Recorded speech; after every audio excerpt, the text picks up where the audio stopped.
All right, here we go.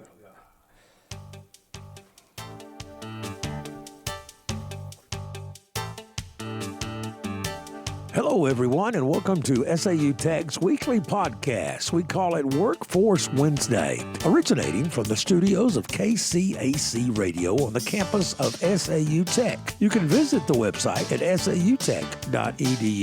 Here's our host for today's program, Vice Chancellor for Workforce and CTE Programs, Dr. David Mason.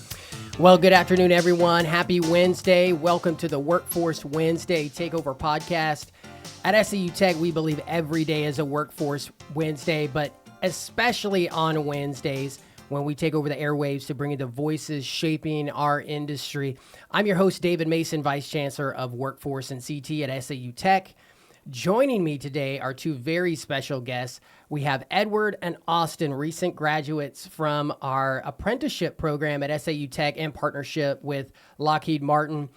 This program is a result of our strategic partnership with Lockheed Martin, designed to cultivate a highly skilled and capable workforce and tailored to their industry needs. So, guys, welcome to the show.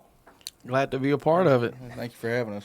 Yes, sir. So it's been a wild and crazy day. A lot of things going on here with interviews and podcasts, and so appreciate y'all's time. And I just kind of want to start off the podcast just by asking just tell me about your career journey. Tell me about who you are, how you wound up at Lockheed Martin, how you wound up in an apprenticeship program at Lockheed Martin and SAU Tech. So just tell us a little about yourselves. Well, to begin with, I'm from Fort Ass, Arkansas, which is probably about 25, 30 minutes away from here. I graduated in 2012. Normally, something that's a steady pace job, which Lockheed is normally something that I didn't particularly go for. So I went from jobs that's running and gunning nonstop, get it done as quickly as possible, to hey, slow down. Let's make sure we do this stuff right. Make sure we do this, we do that. Make sure we go in order by our work instructions. Make sure we get everything to the letter. That way, when it goes to the next department, they can do theirs, and it makes everybody's jobs easier. You know what's already been done. You know what needs to be done. Yeah. So on and so forth. Yeah. So what kind of jobs did you have before you were working at Lockheed Martin? Before I come to Lockheed, everything was either a sawmill or I was in the logging industry. Okay. So it's running a bunch of equipment between the sawmills and the logging, or being on my feet and helping work on this and work on that. If something breaks down, I'm trying to get my hand in it to help supervisors or a maintenance crew or whoever the case is that they're working on, to help them to hurry up and get it back going. Okay. Because the more production, the better. Yeah. And what was that transit? What did that transition look like? So when did you think, like, man, I got to go check out Lockheed Martin, and how did that all come to be? Well, my dad has been an inspector out here for about 15 to 16 years, and he's been trying for years now to get me to come out here, and for some unknown reason, I just never would apply. Well, I finally broke down and done it, and now that I did, it was, as far as job-wise goes, it was the best thing I ever done. Yeah. I mean, it gave me, first and foremost, mainly more time off for me to spend time with my family. That's a good. So I mean, you got the holidays off, the big major holidays off to spend with your family. You get so much time for Christmas, Veterans Day, or Memorial Day, July 4th, Thanksgiving, all your key holidays that you want to be around family for. So I mean, that alone was a big plus. That's really good. So it sounds like the old story of I don't want to do what my parents do, but then parents are right sometimes, right? So that's what it sounds like. I'll be the first to admit that, you hit 15, 16, 17 years old, you think you know more than they do, and nobody can tell you anything. So, I mean, it kind of all goes hand in hand. Yeah, well, that's a good story, Austin. So, Edward, let's hear a little bit about you and your story. Okay, so I'm originally from Greenville, Mississippi, born and raised in the Mississippi Delta. I graduated high school in 2019, and I was fortunate enough to, after high school, I got a chance to play baseball at Mississippi Delta Community College leading up to the COVID pandemic. Around that time, we kind of were forced to either, wait it out to play baseball or go ahead and figure out what did you want to do after baseball. At that time, I didn't know what I wanted to do. I knew I wanted to work with my hands. So I decided, let's try physical therapy. So got a chance to get a part of a physical therapy program. And during that, all around in the background, my father got a chance to retire from Mississippi and move to Camden, Arkansas to work here at SAU Tech. And he came on campus, let me know about the welding program, and told me this should be something that you should try. Mm-hmm. So I decided to move from Mississippi to Camden in 2021. Graduated from the Welding Academy of South Arkansas here at Tech in 2022. And from there, I transferred my credits to SAU in Magnolia. And from there, got a job at the local dealership at Jim Golden Ford and worked there until September of 24 when I got an opportunity to work here at Lockheed Martin. Yes, so it sounds like it's another parents were right, dad was right kind of thing, and I need to come see what's going on in Camden and yes, sir. A Lockheed Martin. So was it? So you graduated. So how did you get this role at Lockheed Martin? Tell us a little bit about that. So I was able to. I met a bunch of people at Lockheed through the dealership, getting a chance to work with everyone and service their vehicles. And I would always talk to engineers, senior managers, and everything, and they would always tell me about how Lockheed is not just a job; it's a career. And if you apply, just continue to apply and apply and apply. And once you get that opportunity, you'll realize how special it is of a job to be able to get here. So I also utilized a key contact from my father, Mr. Clark Lewis. He was able to help me with the whole process of getting a chance to come in. And I've loved my time here at Lockheed ever since. Yeah. That's such a good story. And we talk a lot about closing the employability skill gaps, right? Mm-hmm. In Arkansas and beyond, we live in a skills-based economy.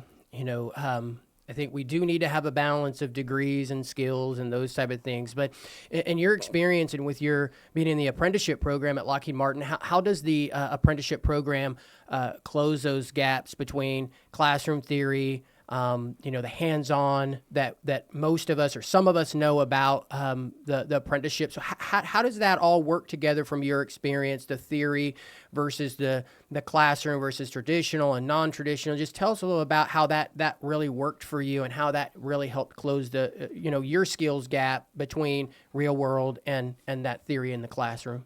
Okay.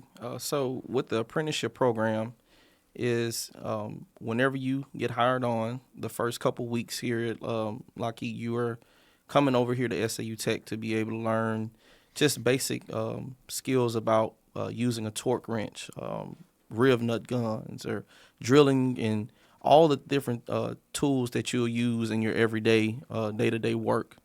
And the thing that I liked the most about the apprenticeship program was how the instructor was very, very understanding. Some people never picked up a torque wrench. Mm-hmm. Some people never knew how to hold a drill. Mm-hmm. So he would sit and come to us and help us, hold the drill correctly, and made it very, very easy for us to be able to feel comfortable about going out into the area. Because for me, this was my first time getting in production. Mm-hmm. So I knew pretty much anything about it. And he really, really made this experience worth it. And the difference between the classroom compared to the real world experiences, it's like planting a seed almost. Mm-hmm. You plant that seed in an employee, and you water that seed by the everyday things that you're doing. And once you start doing it more and more and more, you get comfortable. Yeah. And that is definitely something that I was able to learn with that. Yeah, I mean, gosh, instructors are so important. Yes, sir. Teaching is a very different skill than doing, right? So, yes, sir. And a lot of times maybe we don't fully understand that, but I mean, we could be CNC operators for 30 years, but not know how to teach that skill to somebody else, right? Yes, sir. And so having that good instructor and having Robert here at Tech to really take a deep dive and really work with each each apprentice one-on-one. I'm so happy and so glad to hear that, because teaching is, gosh, that's such a retainer, right? It keeps you in the program. So that's great. What about you, Austin?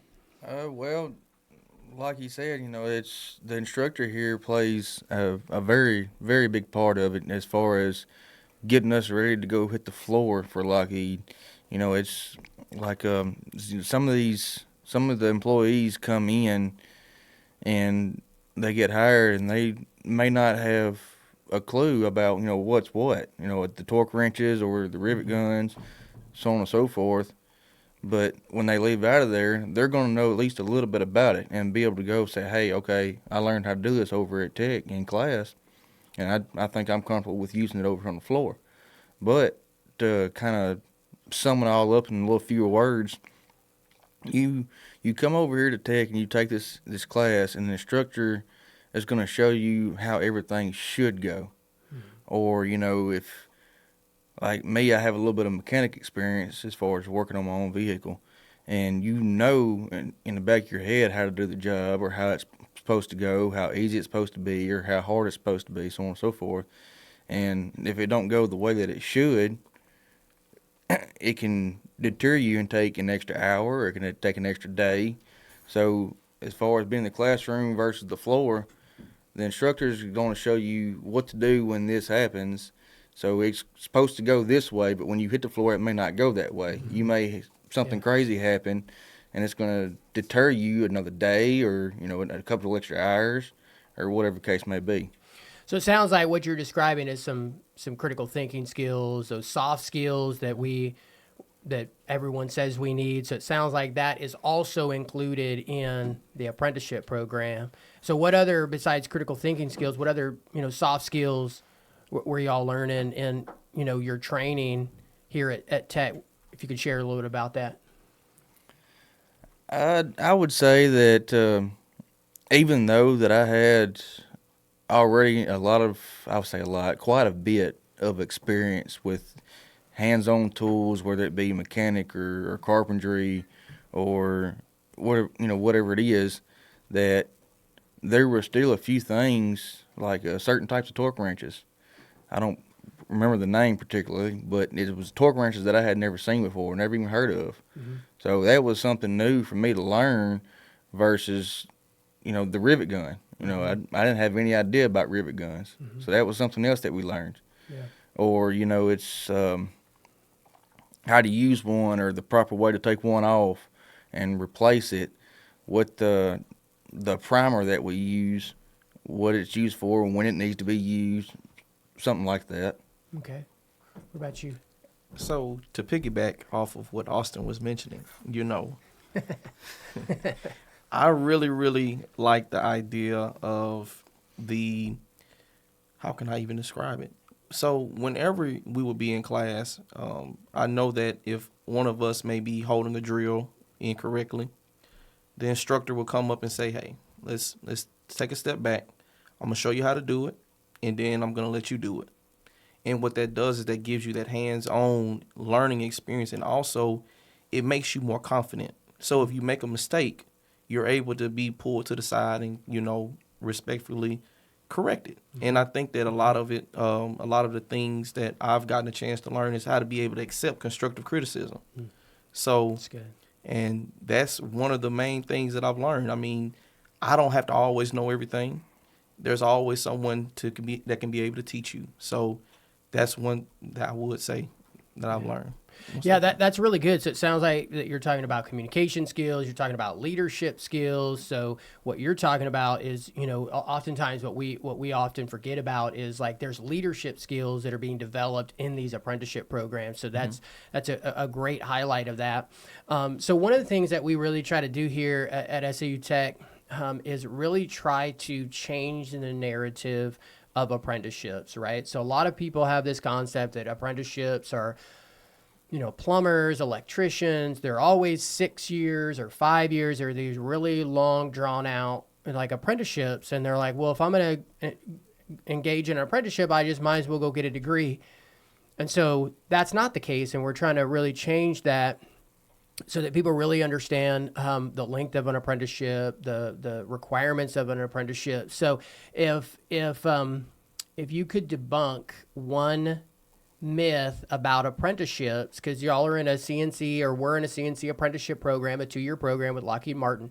So if you had to debunk a myth, you could debunk more than one myth, but just at least give us one myth that you could debunk, in an apprenticeship program, and really debunk it so that someone that's on the fence about joining an apprenticeship would really consider why they would be an apprenticeship based on that myth that you're debunking. Well, I mean, just because it's an apprenticeship doesn't mean that it's going to last for all them years. You may take on this apprenticeship, and let's say that you excel at it, and it just comes natural to you.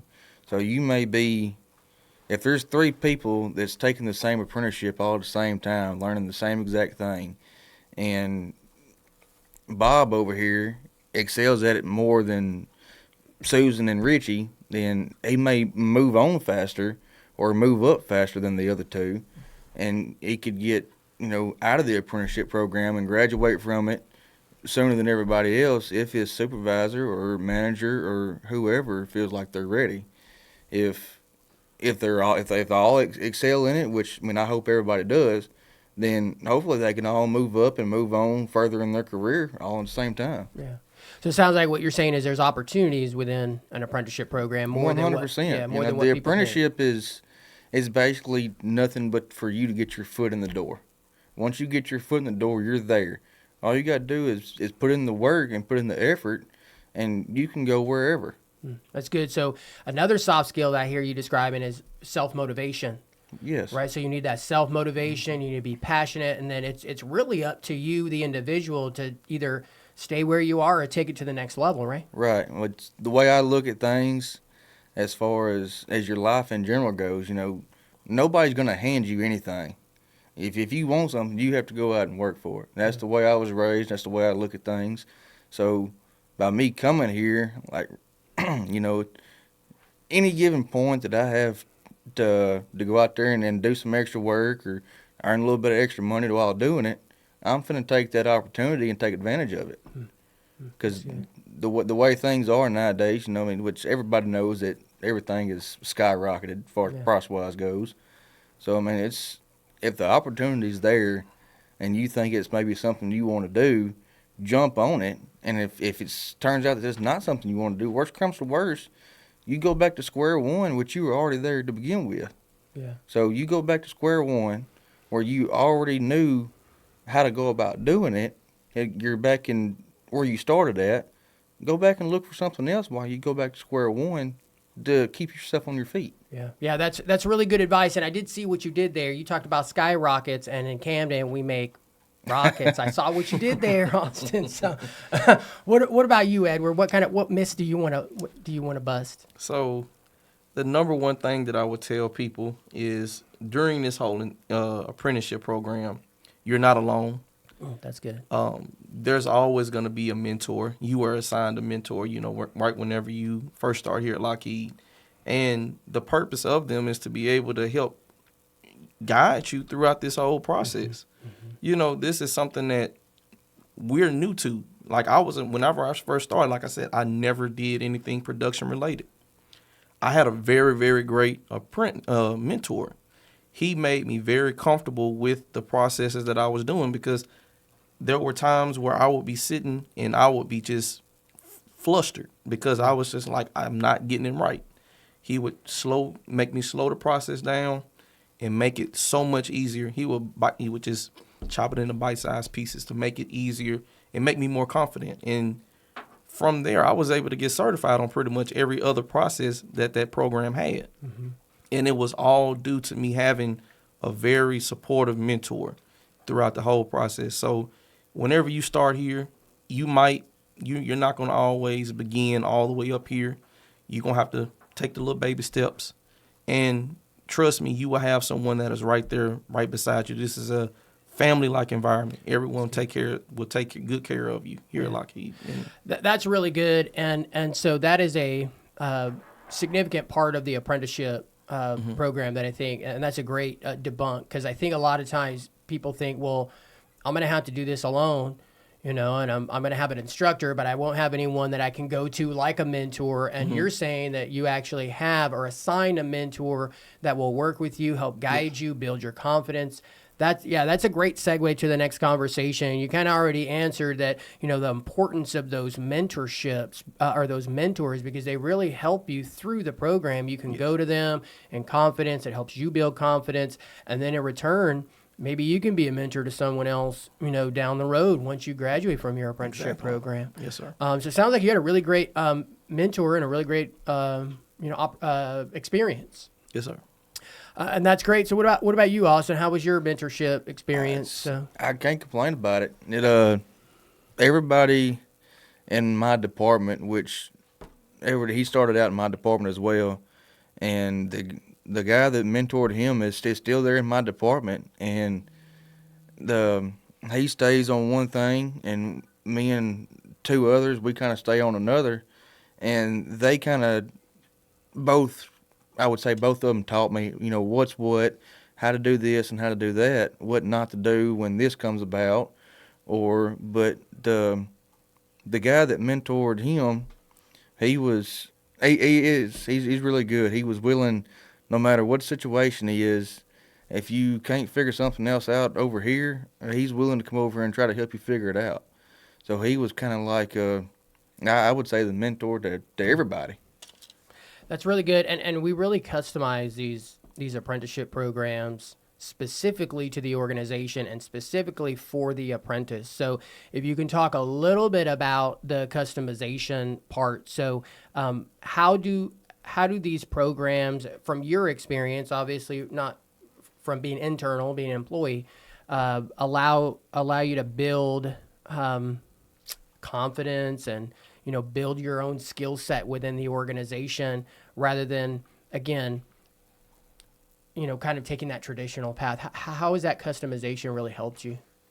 Well, I'm in the M270 disassembly. So what we do is we take what we call cages, and we tear them down to nothing but their bones, nothing but the frame, for it to move on to a different department and have all parts replaced, new and updated, so on and so forth. But, starting out, just like anybody, you've never done it before, you never fooled with this or that, so you don't have a clue. And as time has went on over the last few months, I can pretty much go and do the whole thing by myself if I had to. So, it's everybody over there is going to help you excel, help this, help that, so on and so forth, and everybody does a lot to work together to make everybody else's job easier.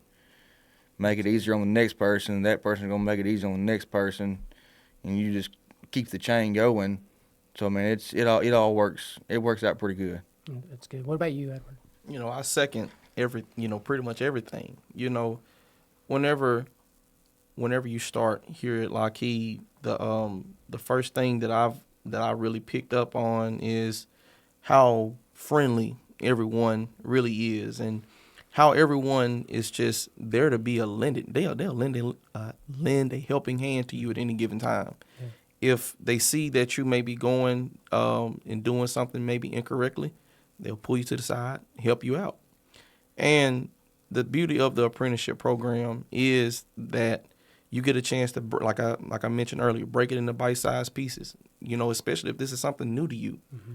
And I can't express my gratitude more to this company for investing in us, because I look at it, they invest in us and they get a return out of their investment by platforms like this being able to go and spread the good things that they're able to do. So I can definitely say that. Yeah. So as we kind of land the plane here, or should I say land the rocket? See, I can do that too. See, I kind of want to just ask if there was somebody on the fence, right, and they were really seriously thinking about an apprenticeship, and they really needed some advice to, kind of cross over the other side of the fence.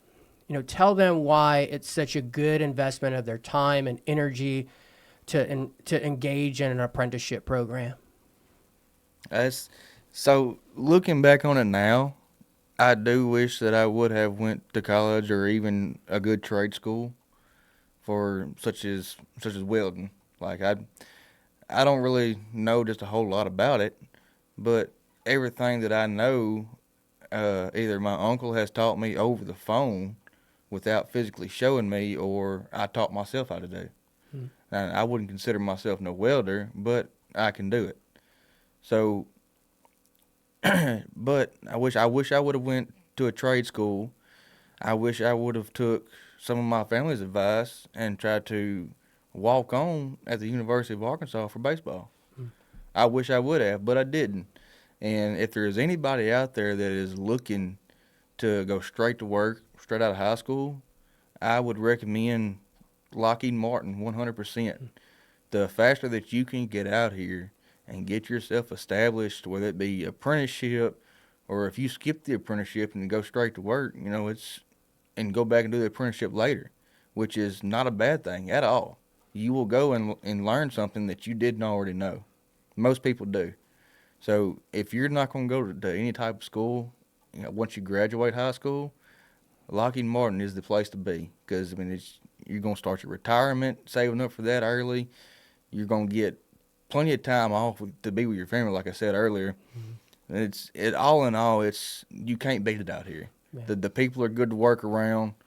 Like he said, there's nobody that's going to mind lending a helping hand. Yeah, and they have the tuition reimbursement too. They do. Yeah, so they do. That's good. That part I myself have not looked into, but you can't go wrong by coming out here using Lockheed to help get your schooling or to help finish your education, whatever the case may be. It's all in all one of the best places that I have myself have worked at. Yeah, I know they have the tuition reimbursement. Lockheed does a really great job about investing in their employees from day one with the apprenticeship program, but also with other training opportunities and educational opportunities. So I would encourage you that if you haven't, like you said, really check out those opportunities, because they really invest in their employees. So thanks, Austin, for sharing that. What about you, Edward? So to anyone who's on the fence, the number one thing I would emphasize is Lockheed Martin is not a job, it is a career. That's good. This is a place that they invest in you. This is a challenging yet very beneficial company to work for. I look at where I was at in high school. I wish that I had this opportunity after high school if I didn't know what I wanted to do when I grew up. You can come out here and later on, if you want to go to college, you can be able to take advantage of the tuition assistance program. They're investing in you. I don't know any other companies that are investing in a younger or even an older individual, and you can literally be able to get them to take care of you. And most importantly, man, it's a very, very great company, family-like environment. I would not trade this job for a million, gazillion. I can't even think of it.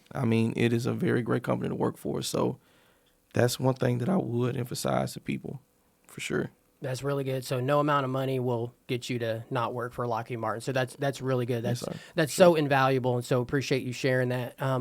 So I just want to thank you guys for sharing your stories and providing what I think is valuable insight into the impact of apprenticeships at Lockheed Martin. I believe that apprenticeships are truly an effective way to bridge the skill gaps that we talk about. We do live in a skill-based economy, as I mentioned earlier, and allowing apprentices, these type of opportunities really allow apprentices to hit or individuals in apprenticeship programs to really hit the ground running and really add immediate value to the organization. And so we also really appreciate the partnership with Lockheed Martin and understand these partnerships are really the cornerstone of sustainability for growth and innovation in our region. So we really appreciate y'all coming in and appreciate the partnership with Lockheed Martin. And thanks so much for sharing, half of your day with us as we've, toured and interviewed and done podcasts. And so we really appreciate your time. And so thank you, everyone, for listening. Make sure to tune in next time. I'm your host, David Mason. This is the Workforce Wednesday Takeover podcast.